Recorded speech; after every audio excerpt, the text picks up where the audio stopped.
Well, on the final day of the BRICS Summit in Johannesburg, President Xi Jinping delivered a speech at the BRICS Outreach Dialogue.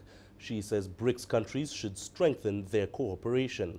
His remarks were well received by the South African delegation.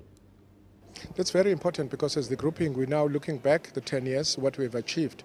If you were to replicate that and attract more of that, you actually would be able to, multiply the achievements of the 5 countries and be able to extend it also to the other member nations.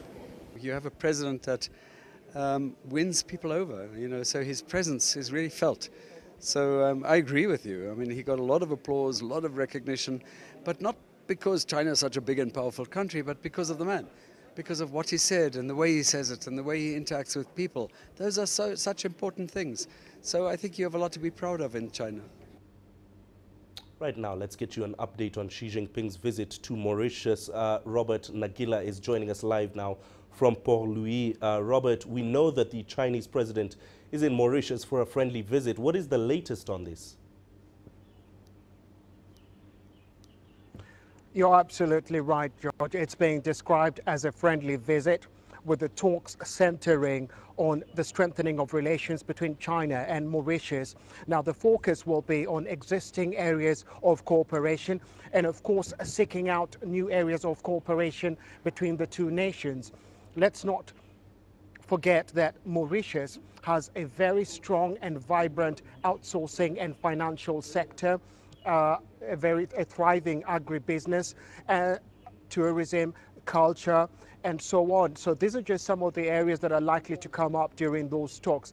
One other area that perhaps will be right up there with the best of them will be the free trade agreement, whose talks began earlier this year. It is expected that President Xi Jinping and the Mauritian Prime Minister Pravind will push them forward, so to speak, try and hurry this process forward so that this free trade agreement can come into place and begin operating. George? And Robert, Xi Jinping is concluding a very productive tour of the African continent. What are some of the key achievements of this visit?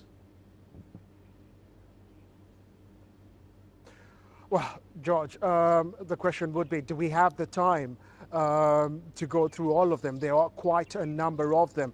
For example, in Senegal, his first stop in Africa, integrating Senegal into the Belt and Road Initiative, which was a really, really big one for Senegal. In Rwanda, they signed deals worth over $100 million.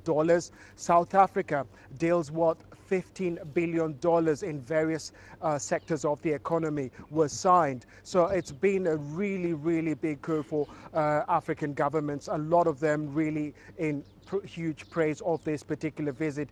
And they believe that they will reap or rather they will benefit from this particular visit in the years to come, because we're talking about deals signed in agriculture, deals signed in science, technology, in infrastructural development as well. So a lot of the African governments are very, very happy with this particular visit, and the Chinese delegation as well, really pleased with the outcome of this particular visit.